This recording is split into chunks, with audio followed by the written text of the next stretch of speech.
저는 어떻게 보면 교도소가 얼마나 무서운 곳이 될 수 있는지를 잘 보여주는 영화를 준비를 했는데요. 영화? 네. 혹시 외국 영화 중에서 교도소 철창을 사이에 두고 남녀 주인공이 굉장히 무서운 대화를 나누면서 장면을 연출했던 영화.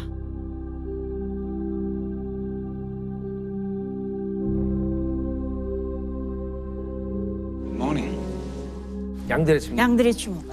역시. 예. 안소니 호킨스. 네. 조디 포스터.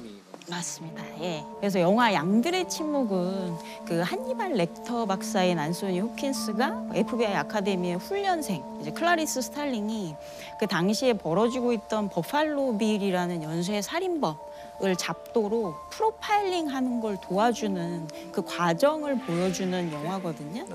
사실은 많은 분들이 미드에서 많이 들어보신 용어가 있는데 에모라고 혹시 뭐 CSI라든지 이런 혹은 시그네처는 많이 들어보셨죠? 아, 전 에모는 김수희 씨. 그렇죠. 그대 왜 앞에만서.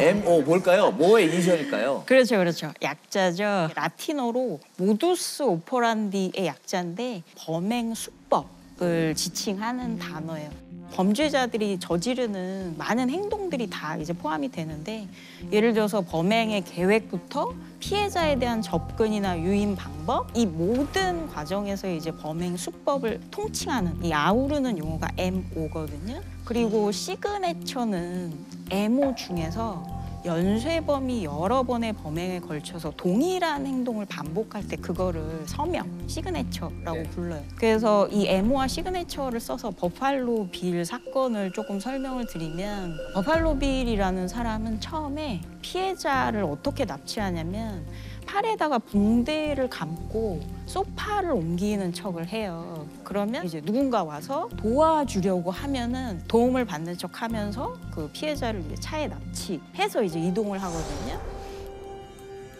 버팔로 빌의 시그네처가 뭐냐면 피해자의 그 피부를 벗겨내요. 사후에. 그래서 이게 모든 범행에서 드러나기 때문에 이것을 버팔로 빌의 이제 시그네처라고 하는 거죠.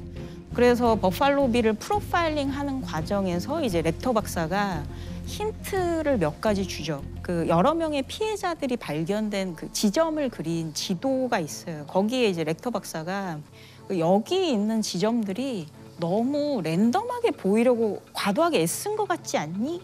아주 서투른 거짓말쟁이의 거짓말처럼이라고 얘기를 해요. 그 뜻은 이 장소들은 랜덤하지 않다는 뜻이죠. 그래서 이제 스탈링이 그 유기지점에서 특이한 특성이 뭔가를 다시 살펴보니까 첫 번째로 사망한 피해자가 세 번째로 발견이 돼요. 첫 번째 피해자가? 그 이유가 피해자를 물속에 이제 가라앉히면서 무거운 물건들이나 이런 걸 집어넣어서 떠오르지 않도록 더 이제 그 버팔로 빌이 신경을 썼기 때문에 세 번째로 발견된 피해자가 된 거거든요.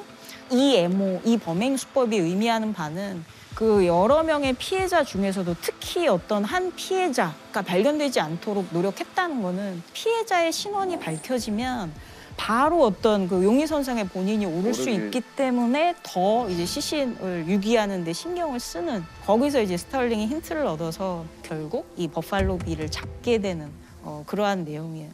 그래서 프로파일링의 과정을 잘 보여주는 이제 영화 중에 하나인데 야, 이게 프로파일링이라는 게 사실 알면 알수록 그런 느낌 드는 게 모래사장에서 바늘찾기 같은 느낌이 들어요. 말씀을 듣다 보면. 근데 그것도 뭔가 개연성이 있다라고 그렇죠. 찾아 나가는 거죠. 그러니까요. 이 방법이. 우리 지금 5명 다 이름 다 떼고 딱 정리하면 일반 사람들 보면 누가 누군지 다 맞출 수 있잖아요. 네. 그런 게 그게 다 나타날 수 있죠. 있을 것 같아요. 말이 많다. 많이 다양하게 딱 좁혀지진 않네요.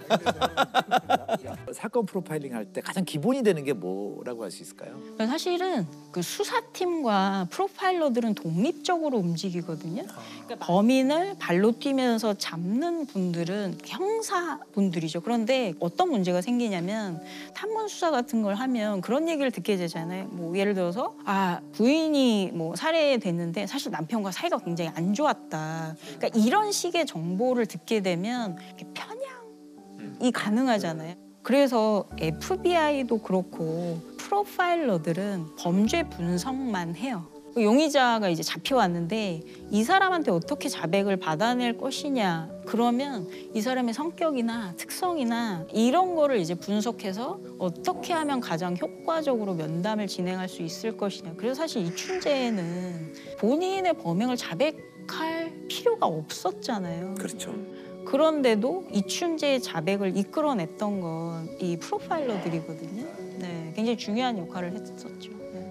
그동안 혐의를 부인해온 이춘재는 이번에는 그림까지 그려가며 자신의 범행 사실을 털어놨는데요. 이춘재가 이처럼 마음을 고쳐먹고 수사에 협조한 것은 범죄 심리 전문가, 이른바 프로파일러의 역할이 결정적이었습니다. 사실 굉장히 중요한 거는 프로파일러들 혼자 움직여서 이게 되는 게 아니고 수사팀과 협력하지 않으면 불가능해요. 그렇죠. 그 사실은 권일용 프로파일러님이 이게 항상 하시는 말씀이 프로파일러한테 가장 중요한 자질은 팀워크라고 말씀을 하세요. 이게 프로파일러들과의 팀워크도 중요하지만 또 수사팀, 또 형사분들, 또 가수위원분들 협력이 있어야 가능한 일이죠. 저 괜히 계속 영화 드라마 감독님들이나 기획자분들께 너무 계속 멋있게만 그려내시면 영화를 보고 프로파일러가 되려고 하신 분들이 많이 계실 것 같은데 제가 한 게 아니에요. 오해야. 오늘 영화계분이 계시니까 왜냐면 아니 사실은 교도소도 좀 힘들게 그려주세요. 영화 되게 재미없어지겠는데 저도 이렇게 금방 수수하게 하지 마시고. 다큐 쪽으로 돌아야겠어요.